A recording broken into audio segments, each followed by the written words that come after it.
आज हम लोग एक साउथ इंडियन लुक करने जा रहे हैं। साउथ इंडियन ब्राइड जो होती हैं वही लुक करेंगे।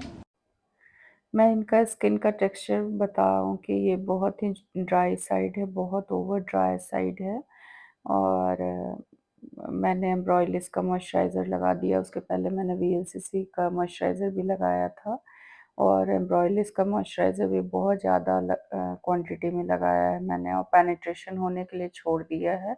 जब तक मैं आई मेकअप कंप्लीट करूँगी, कभी भी आई मेकअप जब तक आप कंप्लीट करते हैं, तब तक वो स्किन में पेनिट्रेट कर जाएगा और जो भी आई मेकअप में 15-20 मिनट लगेगा, उसमें आपको पता चल जाएगा कि कितने देर में पेनिट्रेशन कितना पेनिट्रेट हुआ है, सॉरी। और फिर यदि और लगाना है कि नहीं लगाना है, तो अ, इसका ये फ़ायदा हो जाता है। अब मैं मॉर्फे के पैलेट से आई मेकअप स्टार्ट कर रही हूँ और ये एक साउथ इंडियन लुक है, तो इसमें साउथ इंडियन लुक में आईज़ काफ़ी इंटेंस रहता है, मीन्स कोल साइड ज़्यादा इंटेंस रहता है कि काजल उसका बहुत प्रोमिनेंट होता है और मैं एक ब्राउन शेड और थोड़ा-सा रेडिश ब्राउन को मिक्स करके ऑरेंज और इसी पैलेट से मैंने पूरा किया है, ऑरेंज और रेड को मिक्स करके बस मैंने 4 ही कलर यूज़ किया है इसमें मॉर्फे के पैलेट से ही। तो मैं ये पहले क्रीज़ लाइन पे एक ब्लेंड कर रही हूँ कलर को और इनर कॉर्नर, आउट कॉर्नर को थोड़ा-सा मैं डार्क शेड दे रही हूँ अ, ताकि लुक इंटेंस होके आए। मुझे इसमें आइज़ तो इंटेंस ही चाहिए था क्योंकि साउथ इंडियन ब्राइड में आइज़ बहुत ही इम्पोर्टेंट होता है। आइज़ एंड आईब्रो पे बहुत फ़ोकस करना पड़ता है क्योंकि उनका फेस शेप बहुत अच्छा निकल के आता है और साड़ी बहुत ही इम्पोर्टेंट चीज़ है, तो साड़ी और हेयर स्टाइल इसका मेन थीम होता है कि आई मेकअप हो गया, हेयर स्टाइल हो गया एंड साड़ी हो गया। हर मेकअप का एक टीआरपी होता है, इस मेकअप में साड़ी, हेयर एंड आई बहुत ही इम्पोर्टेंट हो जाता है और सब चीज़ तो आप सब में सेम ही करते हैं। बस ड्रेसेस एंड हेयर स्टाइल का डिफरेंस होता है, प्लस ज्वेलरी का थोड़ा डिफरेंस होता है, तो इसमें मैंने हर चीज़ पे फ़ोकस किया है, हेयर स्टाइल पे, ज्वेलरी पे, आइज़ पे एंड ड्रेसिंग पे इनका जो मैंने साड़ी डाला था वो। तो पहले पता होना चाहिए कि जो मेकअप कर रहे हैं उस पे क्या जाएगा, क्या-क्या इम्पोर्टेंट है। साउथ इंडियन में ये 4 चीज़ बहुत ही इम्पोर्टेंट है और मैं आई मेकअप में थोड़ा-सा हैलो आइज़ करने का कोशिश कर रही हूँ इस पे कि थोड़ा-सा क्योंकि इनका बहुत बिग आइज़ था, तो मैं पूरे आइज़ पे मैं ग्लिटर नहीं लगाना चाह रही थी क्योंकि बहुत बड़ा फिर निकल के आता। इस वजह से मैंने हेलो आइज़ किया है। वो देन एंड देयर आपको डिसाइड करना पड़ता है कि आप कौन-सा आई लुक करेंगे I face shape and eyes देख के और ओकेजन क्या है ये बहुत इम्पोर्टेंट है। और मैंने बीच में एक प्रेस्ड ग्लिटर यूज़ किया है, सुफेरल का है ये प्रोडक्ट और मैं ब्रशेज़ से या फिंगर से भी मैं यूज़ करती हूँ इसको। मैं इसको ब्रशेज़ से यूज़ कर रही हूँ और इसके बाद फिर मैंने आउटर कॉर्नर पे थोड़ा-सा वही ब्राउन और रेड शेड लेके इसको ब्लेंड कर रही हूँ ताकि कोई क्रीज़ लाइन ना दिखे आउटर कॉर्नर में। ब्लेंडिंग मैं हमेशा कहती हूँ यदि आप मेरा वीडियोज़ देखते होंगे कि ब्लेंडिंग बहुत ही इम्पोर्टेंट है, तो मैं ब्लेंडिंग पे बहुत ध्यान रखती हूँ और फिर उसके बाद मैंने मेकअप स्टूडियो का टू वे जेल यूज़ किया है, उसके बाद फिर मैं ग्लिटर यूज़ कर रही हूँ थोड़ा-सा। मैंने बहुत ज़्यादा ग्लिटरी आई नहीं किया था क्योंकि उसी हिसाब से करना था मुझे कि आई कोल को ज़्यादा इंटेंस लुक देना था काजल को और लाइनर को, तो इस वज़ह से मैं हर चीज़ को यदि ब्राइट कर देती तो फिर वो लुक निकल के नहीं आता है। कहीं न कहीं आपको एक चीज़ को थोड़ा-सा सॉफ्ट रखना पड़ता है। यदि आप लाइनर बहुत इंटेंस कर रहे हैं तो आइज़ को थोड़ा-सा सॉफ्ट लुक देंगे। तो मैं ग्लिटर यूज़ की हूँ बट बहुत ही नॉमिनल एंड सॉफ्ट साइड में मैंने यूज़ किया है और अब मैं जेल लाइनर यूज़ कर रही हूँ, ये मेबेलिन का जेल लाइनर है। और जब भी जेल लाइनर यूज़ करती हूँ तो इस चीज़ का ध्यान रखती हूँ कि लैश लाइन में लाइन्स ना दिखाई दे या स्किन ना दिखाई दे, क्योंकि आप जब लैशेज़ यूज़ करेंगे इसके ऊपर तो लुक बिल्कुल ये नहीं कि स्किन दिख के निकल के नीचे से आ रहा है, दिख रहा है, वो फिर अच्छा नहीं होता है, अच्छा नहीं लगता है। और फिर मैं ब्लेंड करने के लिए एक डार्क ब्राउन कलर से और पेंसिल ब्रश जो सबसे फाइन होता है उसको मैं लेके और उसको ब्लेंड करती हूँ, और आउटर कॉर्नर जो लाइनर का है उसको मैं ब्लेंड कर रही हूँ इनसाइड में, आप देख सकते हैं। मैंने थोड़ा-सा एक ब्रश उठाया है, पेंसिल ब्रश नहीं है, बहुत स्मॉल फ्लफ़ी ब्रश है और उससे मैं ब्लेंड कर रही हूँ। मैं अपर लैश लाइन में बहुत अच्छे से जेल लाइनर को लगा रही हूँ, इनर कॉर्नर में भी और आउटर कॉर्नर में भी, और लैश लाइन भी ना छूटे।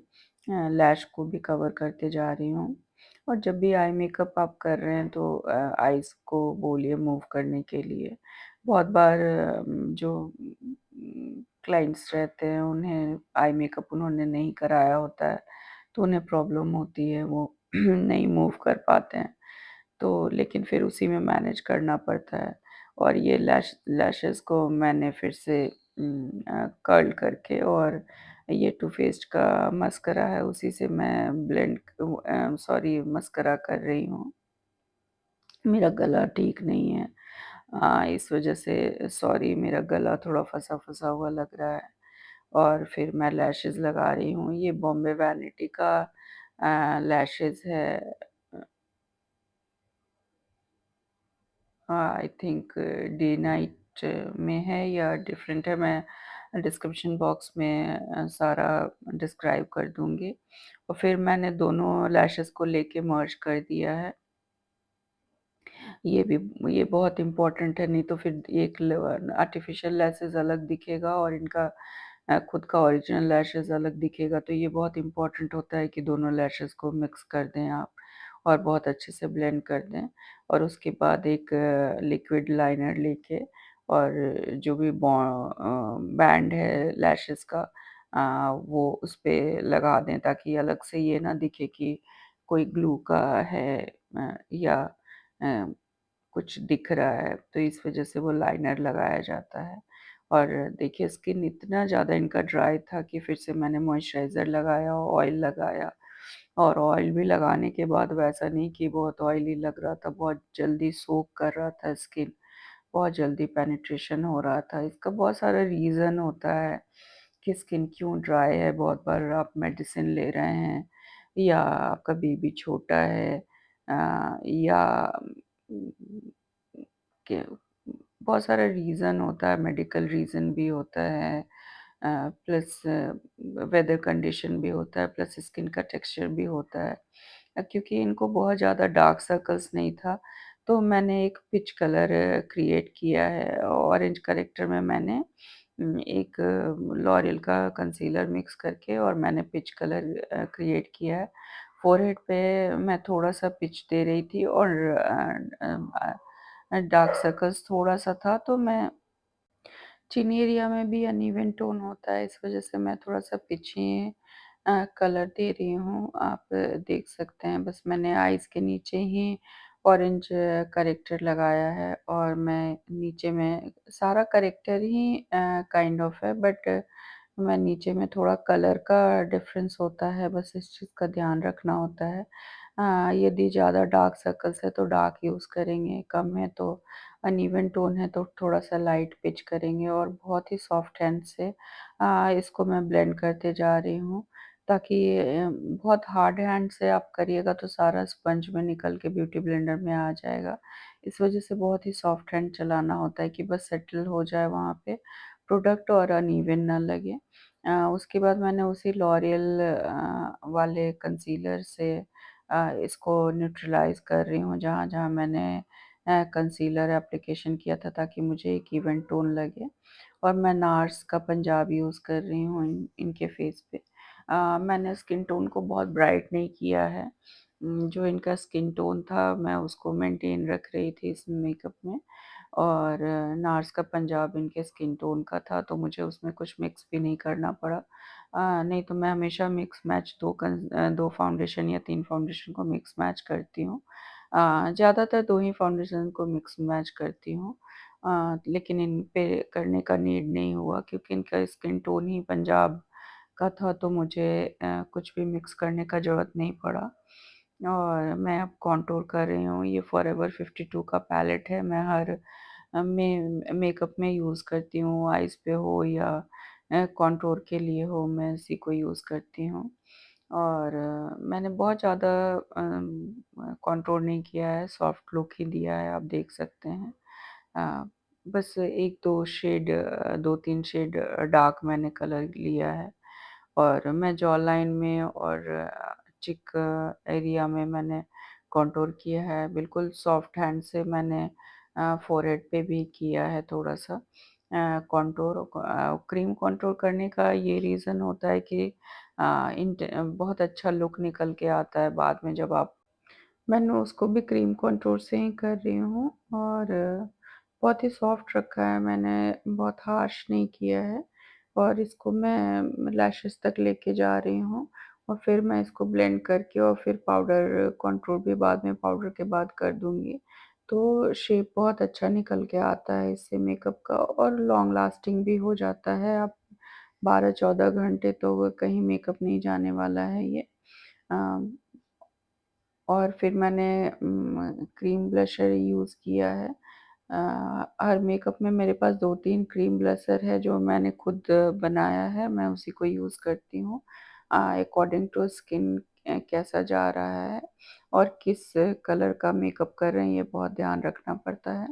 तो उसी हिसाब से मैं इसको फिर मैं ब्लेंड करते जा रही हूँ। मैं हमेशा ब्यूटी ब्लेंडर से ब्लेंड करती हूँ ताकि एक सॉफ्ट और स्मज लुक मिले मुझे इस वजह से। और अब मैं टू फेस के कंसीलर से हाइलाइट कर रही हूँ हाइलाइट एरिया में, क्योंकि मैंने बताया था कि इनका स्किन बहुत ही ड्राई साइड था, इसीलिए मैंने नार्स और टू फेस दोनों ड्राई साइड स्किन के लिए ही हैं। इस वजह से ड्राई स्किन पे बहुत अच्छे से जाता है टू फेस कंसीलर भी और नार्स भी।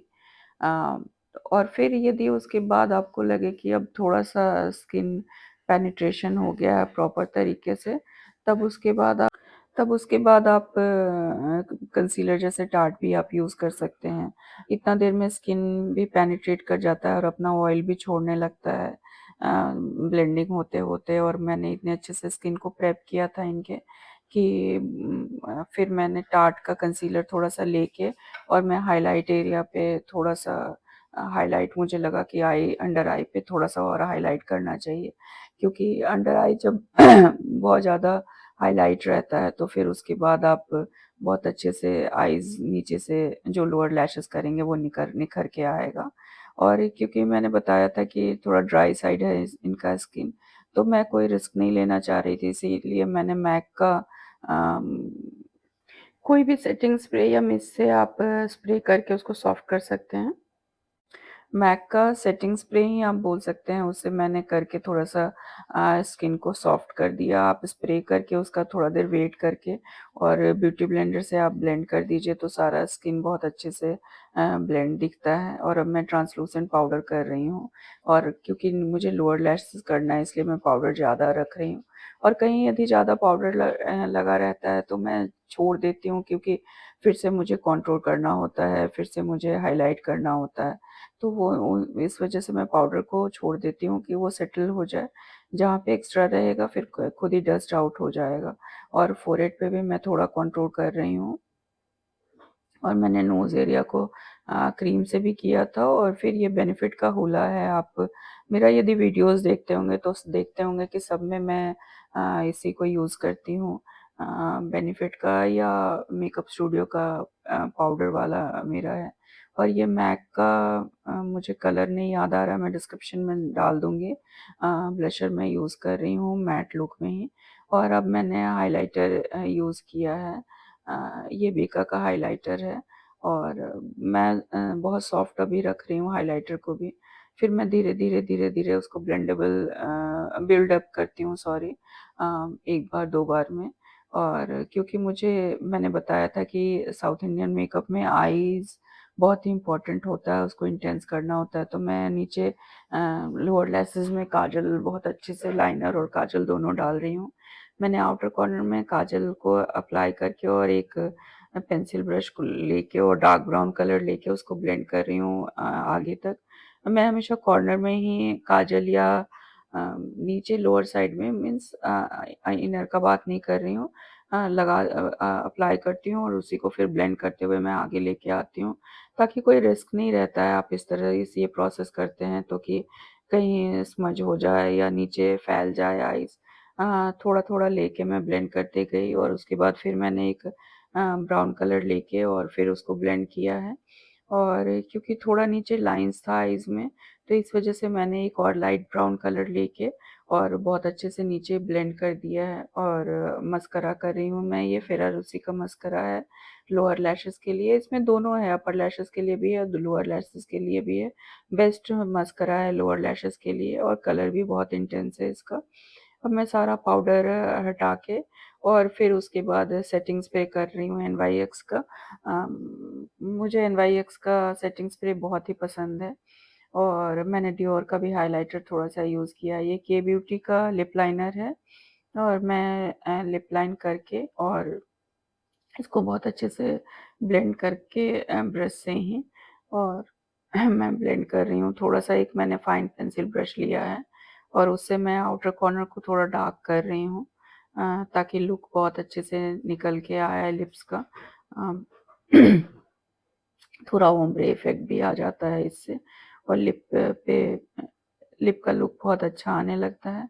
और मैंने एक तो लिपस्टिक इसमें यूज़ किया था, एक लॉरियल का यूज़ किया था, फिर मैंने टू फेस्ड यूज़ किया है और फिर मैंने क्रायोलॉन के सेटिंग स्प्रे से सेटिंग किया है। उसके बाद वो मेकअप कहीं नहीं जाएगा आपका, क्योंकि आउटडोर शूट करना था इस मेकअप का।